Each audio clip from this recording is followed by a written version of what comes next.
Episode 1 brought us 2 new heroes, the Warden and the Rogue. I've gotten a lot of questions on how to stat and gear them up. Here's what I recommend. The Warden's second defense, Wisps, are really strong right now. They hit in a full 360 around her, and they don't need vision to attack enemies, so they're kind of a natural stand-in for stuff like DSTs. They're sort of a meta defense right now, a meta defense. They're really strong, so I'd recommend going with Fused Guard on a Warden to take advantage of the Wisps. Also, you can use an Arcanist Helmet, which will fuse your first defense all by itself, no set required. That's pretty handy because in order to even place Wisps for any of her defenses, you need to drop Roots of Purity to make a buildable area for those defenses.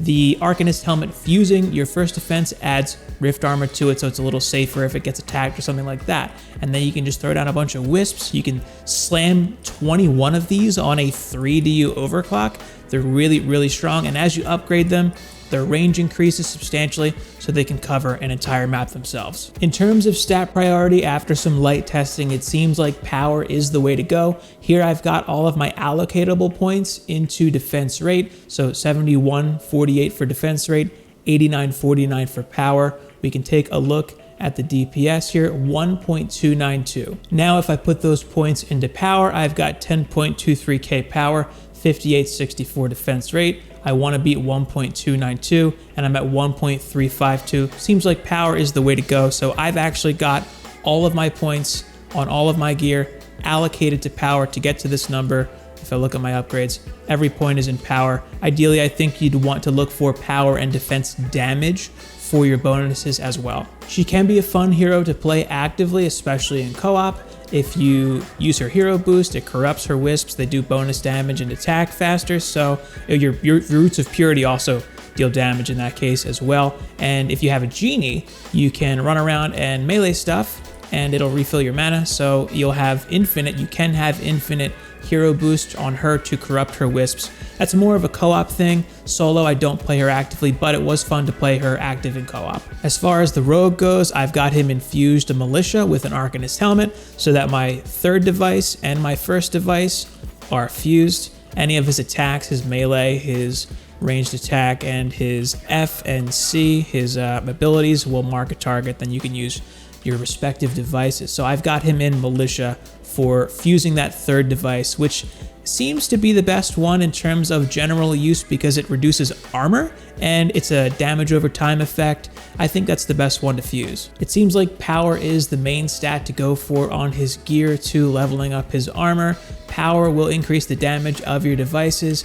Rate and Fortify, well, Fortify increases the duration of your devices and Rate reduces the cooldown, but they don't really scale that well in terms of their effect. It seems like a bit of a waste to level those stats, so I went with Power to just increase his damage.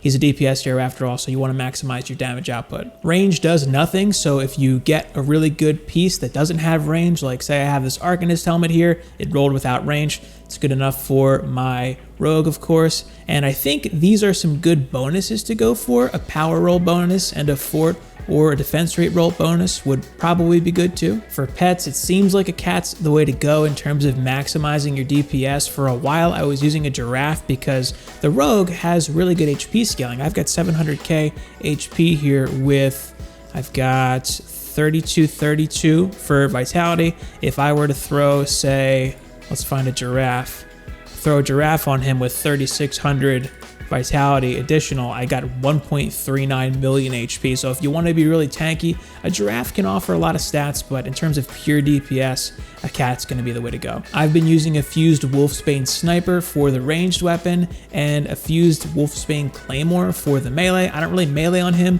but this sword has crazy fast attack speed. It's pretty cool, and I like that. And this weapon, this Wolfsbane Sniper, is nice. It's kind of like a Chimera shot, but it can pierce targets, so it's really good for just quickly taking out packs of enemies. It'll shoot through stuff, so that's pretty handy, and I've been enjoying this weapon so far. I've got Inspired Assault as my set because it's a really common set. I'm not even sure what other set makes sense for him. It increases your damage by 20%. Chance to Irradiate seems like the way to go, and it's a pretty common bonus too, so I think that's a good one to take. Also, probably attack, ability, or vitality would be great bonus rolls as well. So that's what I recommend as a quick start guide for your first rogue and your first warden. The warden's other defenses, I'm sure, are viable. I've heard some people talking about the blossoms being really, really good, and sludge also seems to have some potential. I'll be experimenting with them later on down the road, but for now, wisps have been great, and a